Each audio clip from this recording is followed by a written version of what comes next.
അപ്പോൾ ഞങ്ങളിന്ന് കാഞ്ഞിരത്ത് ചെറിയൊരു ഷോപ്പിങ്ങിന് പോയിട്ടുണ്ടായിരുന്നു കേട്ടോ. അപ്പോൾ ഞങ്ങൾ അവിടെ നിന്ന് ഒരു കിലോ അയല മേടിച്ചിട്ടുണ്ടായിരുന്നേ. അപ്പോൾ ഇതെങ്ങനെ കറി വെക്കാൻ നമുക്ക് തുടങ്ങുന്നല്ലേ.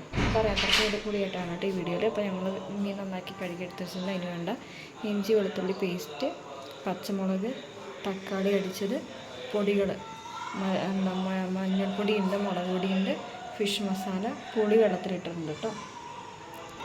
അങ്ങനെ നമ്മുടെ ചട്ടിയിൽ ഇച്ചിരി എണ്ണ ഒഴിച്ചിട്ടുണ്ടായിരുന്നുണ്ട്. അത് ചൂടായി നമ്മളിതിനകത്ത് 4 ഉരുവ ഇടാൻ പോകണേ. എന്താ നമ്മൾ ഉരുവി ഇട്ടു കേട്ടോ. ഉലുവയൊക്കെ ഒന്ന് പൊട്ടിയിട്ടതിന് ശേഷം നമ്മൾ കടുക് ഇടുകയാണ്. അങ്ങനെ കടുകൊക്കെ പൊട്ടിയ ശേഷം നമ്മൾ പച്ചമുളകും കൂടി ഇട്ട് അത് നല്ലോണം പൊട്ടിയിട്ടുണ്ട് കേട്ടോ. അപ്പോൾ അതിന് ശേഷം നമ്മൾ ഇഞ്ചി വെളുത്തുള്ളി പേസ്റ്റ് ഇടാൻ വേണ്ടി പോവാണ്. ഇഞ്ചി വെളുത്തുള്ളി പേസ്റ്റ് നമ്മൾ ഇട്ട് കൊടുക്കുന്നുണ്ട് കേട്ടോ. ഇനി അത് നന്നായിട്ട് മൂക്കുന്നോടെ വരെ നമ്മളൊന്ന് ഇളക്കി കൊടുക്കണേ. അപ്പം മൂത്തതിൻ്റെ സ്മെല്ല് നന്നായി ഇഞ്ചി വെളുത്തുള്ളി പേസ്റ്റിന് സ്മെല്ലൊക്കെ ഒന്ന് മാറി വരണം കേട്ടോ.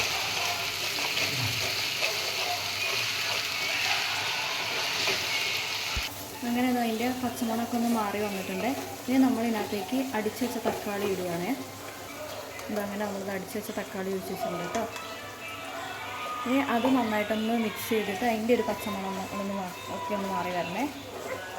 അങ്ങനെ ഇത് ആ തക്കാളിയുടെ പച്ചമുളകൊക്കെ ഒന്ന് മാറി വന്നിട്ടുണ്ട് കേട്ടോ. ഇനി നമ്മൾ ഇതിനകത്തേക്ക് പൊടികളൊക്കെ ചേർക്കാൻ വേണ്ടി പോവുകയാണേ. അപ്പോൾ ആദ്യം നമ്മൾ മഞ്ഞൾപ്പൊടിയാണ് കേട്ടോ. മഞ്ഞൾപ്പൊടി ഒരു 1/4 ടീസ്പൂൺ നമ്മൾ ഇട്ടിട്ടുണ്ട്. 2.5 ടേബിൾ സ്പൂൺ മുളക് പൊടിയും കൂടി ഇടാൻ വേണ്ടി പോവാണേ.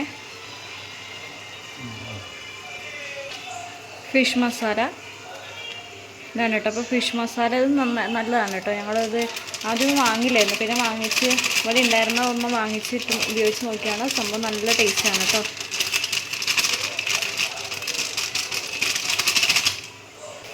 ഇനി അതിൻ്റെ ഒന്നൊരു പച്ചമണം മാറി വരുന്നോടം വരെ നമുക്കൊന്ന് ഇളക്കി കൊടുക്കാവേ. അങ്ങനെ അതിൻ്റെ പച്ചമണമൊക്കെ മാറി വന്നിട്ടുണ്ടെങ്കിൽ നമ്മൾ ഇതിനകത്തേക്ക് പുളിവെള്ളം ഒഴിക്കാൻ വേണ്ടി പോവാണ് കേട്ടോ. കുടംപുളി വെള്ളമാണ്. ഞങ്ങളത് നേരത്തെ ചൂടുവെള്ളത്തിൽ ഒഴിച്ച് വെച്ചിട്ടുണ്ടായിരുന്നു. അപ്പോൾ നമ്മളത് ആ പുളിയോടുകൂടി നമ്മൾ അതിനകത്തേക്ക് ഇടുകയാണ്.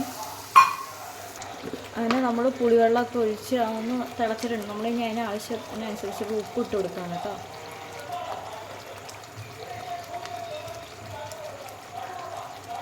ആവശ്യത്തിനുള്ള ഉപ്പിട്ട് കൊടുത്തിട്ടുണ്ട്. ഞാൻ നന്നായിട്ട് മിക്സ് ചെയ്തതിന് ശേഷം നമ്മൾ ഇതിനകത്തേക്ക് ചൂടുവെള്ളം ഒന്ന് ഒഴിച്ച് കൊടുക്കാൻ വേണ്ടി പോവാണേ. നമ്മളിനി ആവശ്യത്തിനുള്ള ചൂടുവെള്ളം ഒഴിച്ച് കൊടുക്കാൻ വേണ്ടി പോവാണേ. അങ്ങനെ നമ്മൾ ചൂടുവെള്ളം ഒഴിച്ച് കൊടുത്തിട്ടുണ്ടെങ്കിൽ നന്നായിട്ടൊന്ന് വെട്ടി തിളച്ച് വരുന്നതിന് ശേഷം നമ്മൾ അതിൻ്റെ ഉപ്പും പുളിയൊക്കെ നമ്മൾ ഉപ്പൊക്കെ ഒന്ന് ആയോ നോക്കിയതിന് ശേഷം നമ്മൾ മീൻ കഷ്ണങ്ങൾ ഇട്ട് കൊടുക്കും കേട്ടോ. അങ്ങനെ ഇതാട്ടോ നമ്മൾ വെള്ളം ഒഴിച്ച് നന്നായിട്ട് തിളച്ച് വന്നിട്ടുണ്ട്. ഇനി നമ്മൾ ഇതിനകത്തേക്ക് മീൻ കഷ്ണങ്ങൾ ഇട്ട് കൊടുക്കാൻ വേണ്ടി പോവാണ് കേട്ടോ. മീൻ കഷ്ണങ്ങൾ ഇട്ട് കൊടുക്കുമ്പോഴത്തേക്കും നമ്മൾ ഏറ്റവും ലോ ഫ്ലെയിമിൽ ഇട്ട് വെച്ച് കൊടുക്കണം കേട്ടോ. നല്ല അയലയാണെന്ന് അവർ പറഞ്ഞത്, കന്നി അയലാന്ന് പറഞ്ഞത് കേട്ടോ. അപ്പോൾ അറിയുന്നവർ ഈ കന്നി അയലയെക്കുറിച്ച് അങ്ങനെ വെച്ച് കഴിച്ചിട്ടുള്ളവർ അതിൻ്റെ കമൻറ്റ് കാര്യങ്ങളൊക്കെ ഒന്ന് അറിയിക്കുന്നത് നല്ലതായിരിക്കും. ഇതുണ്ടോ നല്ല അയല കഷ്ണങ്ങൾ കേട്ടോ.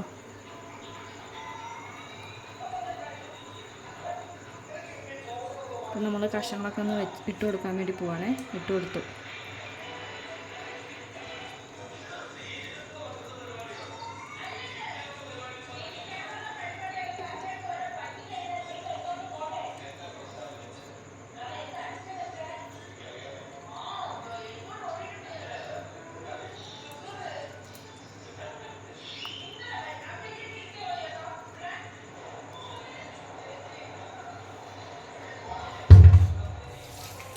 അങ്ങനെ നമ്മൾ കഷ്ണങ്ങളൊക്കെ ഒന്ന് ഇട്ട് കൊടുത്തിട്ടുണ്ട് കേട്ടോ.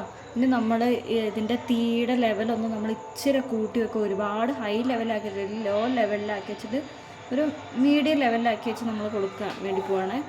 ഒരു 15 മിനിറ്റ് നമ്മളത് അടച്ച് വെച്ചൊന്ന് വെന്ത് വരട്ടെ. മീനൊക്കെ നന്നായിട്ടൊന്ന് വെന്ത് വരട്ടെ കേട്ടോ. ഒരു 15 മിനിറ്റ് നമ്മളത് അടച്ച് വെക്കാൻ വേണ്ടി പോവാണ് കേട്ടോ. ഇനി നമ്മളിത് അടച്ച് വെച്ച് കൊടുത്തിട്ടുണ്ട് കേട്ടോ. ഇനി ഇതൊന്ന് ഒരു 15 മിനിറ്റ് കഴിയുമ്പോൾ നമുക്കിത് എങ്ങനെയാണെന്ന് നോക്കാവേ. അങ്ങനെ അത് മീൻ ചെറിയൊരു ഇതിൽ വെന്ത് വന്ന് തുടങ്ങിയിട്ട് അപ്പോൾ നമ്മൾ കറിവേപ്പിലയുടെ തണ്ട് ഇങ്ങനെ വെച്ച് കൊടുക്കണം കേട്ടോ. അതിൻ്റെ ഒരു ഫ്ലേവറൊക്കെ ഇറങ്ങാൻ വേണ്ടിയിട്ടാണ് അത് വെച്ച് കൊടുക്കണത്. അതിനുശേഷം നമ്മൾ വീണ്ടും അത് അടച്ച് തന്നെ വെക്കുകയാണ് കേട്ടോ. ഇനി ഒരു 10 മിനിറ്റ് കഴിയുമ്പോൾ നമുക്ക് ഒന്നുകൂടെ തുറന്ന് നോക്കാം കേട്ടോ. അങ്ങനെ അതാ ഞങ്ങളുടെ മീൻകറി നന്നായി വന്നിട്ടുണ്ട് കേട്ടോ. അപ്പോൾ നമുക്ക് ഇനി ചാറ് വേണ്ടതുകൊണ്ട് ഞങ്ങളധികം വറ്റിക്കുന്നില്ല. അപ്പോൾ ഇത് വറ്റിച്ച് കഴിഞ്ഞാൽ കുറച്ചും കൂടെ വറ്റുകയാണെങ്കിൽ തന്നെ അതിൻ്റെ ആ ഒരു അരപ്പും കാര്യങ്ങളൊക്കെ ഒന്ന് ഉപ്പും മുളകൊക്കെ ഒന്ന് പിടിച്ചൊക്കെ വന്നു കഴിയുമ്പോൾ നല്ല ടേസ്റ്റ് ആയിരിക്കും കേട്ടോ. അപ്പോൾ നല്ലൊരു മീൻകറി. അപ്പോൾ ഇത് ഓരോരുത്തർ അവരവരുടെ വീഡിയോയിൽ വെച്ച് നോക്കിയിട്ട് എങ്ങനെയാണെന്നുള്ള കമൻറ്റും കാര്യങ്ങളൊക്കെ ഒന്ന് ഞങ്ങളെ അറിയിക്കണം കേട്ടോ. Tata bye. അങ്ങനെ എന്ത് കറികൾ എത്ര മീൻകറി ചിക്കൻ കറി ഒക്കെ ഉണ്ടാക്കി കൊടുത്താൽ ചേട്ടയ്ക്ക് ഇങ്ങനെ സവോളയും 2 തക്കാളിയും പച്ചമുളക് 2 വെളുത്തുള്ളി ഇങ്ങനെ അരിഞ്ഞ് ഇച്ചിരി വെളിച്ചെണ്ണയും സുർക്കയും ഉപ്പൊക്കെ ഇട്ട് ഇച്ചിരി വെള്ളമൊക്കെ ഒഴിച്ച് കൊടുക്കുകയാണെങ്കിൽ ആൾക്ക് ഒത്തിരി ഇഷ്ടമാട്ടോ. അപ്പോൾ ഞാൻ അതിൻ്റെ കൂടെ അതൊന്നും ചെയ്തെടുത്തിട്ടുണ്ട് കേട്ടോ.